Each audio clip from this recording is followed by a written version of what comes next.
గిరిజన ప్రజలు ఓట్లతో గెలిచి ఏసీ కార్లలో ఏసీ రూముల్లో తిరుగుతూ ప్రభుత్వ రాయితీలు పొందుతున్న వైసీపీ నేతలు చట్టసభలకు వెళ్లకుండా ఆదివాసీ ప్రజానీకానికి ఏం సమాధానం చెబుతారు? అల్లూరి జిల్లా పాడేరు ప్రధాన కేంద్రం స్థానిక జనసేన పార్టీ కార్యాలయంలో రాష్ట్ర జానపద కళల చైర్మన్ మరియు అరకు పార్లమెంట్ ఇన్ఛార్జ్ వంపూరు గంగులయ్య నేడు పాత్రికేయుల సమావేశం నిర్వహించారు.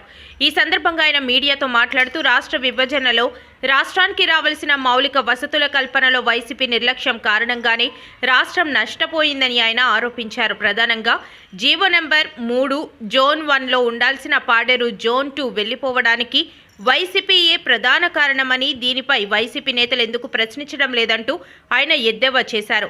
జోన్ 1లో ఉండే పాడేరు జోన్ 2కి వెళ్లడం కారణంగా స్థానికేతర ప్రాంతంగా మారిపోవడంతో విశాఖ కేంద్రంగా వచ్చే రాయితీలేవి మనకు అందడం లేదంటూ ఆయన ఆవేదన వ్యక్తం చేశారు.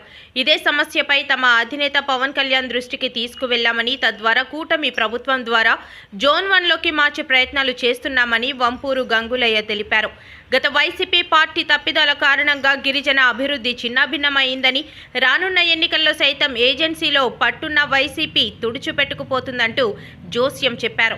చట్టసభలకు వెళ్లకుండా, గిరిజన సమస్యలు పరిష్కారం కోసం పోరాడకుండా ప్రజా ఓట్లతో గెలుపొందిన అరకు పాడేరు వైసీపీ ప్రజా ప్రతినిధులు ప్రజలకు ఏ సమాధానం చెప్తారంటూ ఎద్దేవా చేశారు.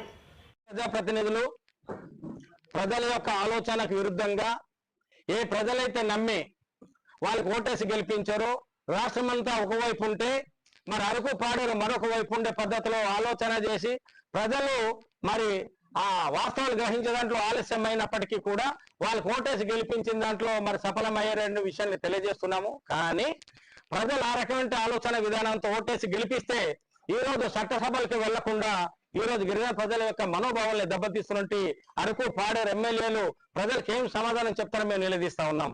ఈ రోజు మరి జిల్లాల విభజన జరిగినప్పుడు శాస్త్రీయంగా జరగకుండా అశాస్త్రీయ ఆలోచనతో జరిగినప్పుడు మేము పరిపాలన సౌలభ్యాన్ని దృష్టిలో పెట్టుకొని మేము స్వాగతించాం, అందులో ఎటువంటి సందేహం లేదు. కానీ ఆ రకంగా స్వాగతించిన దాంట్లో మౌలిక సదుపాయాలు నెలకొల్పే దాంట్లో పూర్తిగా వైఫల్యం చెందిన వైసీపీ నాయకులు అదే సమయంలో గిరిజన ప్రధానికారికి కూడా తీవ్ర ద్రోహం చేసిన విషయాన్ని ఈ సందర్భంగా 2-3 అంశాలుగా మనం తీసుకోవాలి.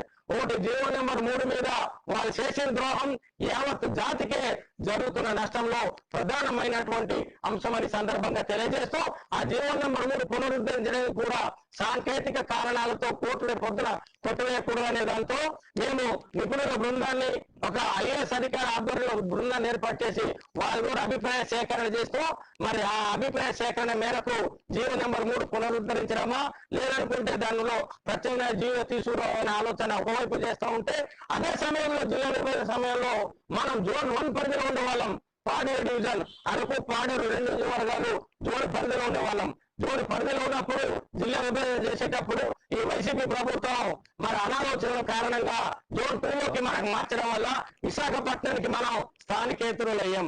స్థానికేతరులు అవ్వడం వల్ల విశాఖపట్నంలో జరిగేటువంటి అభివృద్ధి సంక్షేమ కార్యక్రమాలు కావచ్చు, విద్యాపరమైన అంశాల్లో కావచ్చు, లేదంటే కేంద్ర ప్రభుత్వానికి సంబంధించిన పారిశ్రామిక ప్రాంతాల్లో కావచ్చు, స్థానికేతరులు అవ్వడం వల్ల ఉద్యోగ ఉపాధి అవకాశాలు కోల్పోయేదానికి ప్రధానమైన ఆటంకిగా ఏర్పడ్డది ఆ జోనల్ విధానం అనేది. కాబట్టి జోన్ 1 నుంచి జోన్ 2లోకి మార్చినటువంటి ఈ వైసీపీ ప్రభుత్వం ఇక్కడ ప్రాతినిధ్యం వహిస్తున్నటువంటి ఈ ఎమ్మెల్యేలు ఆ జోనల్ విధానం మీద కూడా ఎందుకు మాట్లాడలేకపోతున్నారని మేము ప్రశ్నిస్తా ఉన్నాం.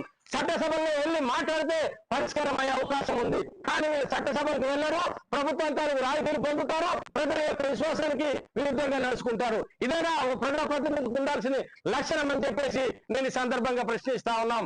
కాబట్టి జోనల్ విధానంలో జరిగిన తప్పుదాన్ని సరిచేయడానికి నేను గత నెలలోనే ఉప ముఖ్యమంత్రి పవన్ కళ్యాణ్ గారికి రాష్ట్ర ప్రభుత్వ ప్రధాన కార్యదర్శి కలిసి మరి వివరించడం జరిగింది.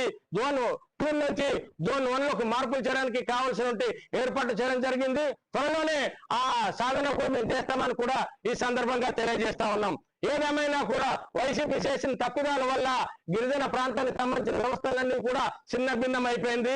గిరిజన ప్రజానికం అందరికీ కూడా భవిష్యత్తు లేకుండా పోయింది. కాబట్టి ఇప్పటికైనా వైసీపీ ప్రజాప్రతినిధులారా మీరు ఆలోచన చేయండి. ప్రభుత్వం కల్పించే రాయితీలన్నీ అనుభవిస్తా ఉన్నారు, ఏసీ రూములు తిరుగుతూ ఉన్నారు, ఏసీ సదుపాయాలు మీరు పొందగలుగుతా ఉన్నారు. ఇక్కడ ప్రజా సమస్యల మీద మాట్లాడట్లేదు, చట్టసభలకు వెళ్ళట్లేదు. మరి మీరు తీసుకున్నటువంటి వేతనానికి మీరు ఏమైనా సమాధానం చెప్తారని ఈ సందర్భంగా ప్రశ్నిస్తా ఉన్నాము. నైతిక విలువలు లేని పార్టీ వైసీపీ పార్టీ అనే దానికి అదొక ఉదాహరణగా ఉంటుందని అయితే ఈ సందర్భంగా తెలియజేస్తా ఉన్నాం. మీ అందరికీ తెలుసు వైసీపీ హయాంలో జరిగినటువంటి అనేక రకాల కుంభకోణాలు, చట్ట ఉల్లంఘనలు, జీవన ఉల్లంఘనలు ఎన్నో జరిగిన విషయాన్ని కూడా ఈ సందర్భంగా మనం గుర్తు చేసుకోవాలి.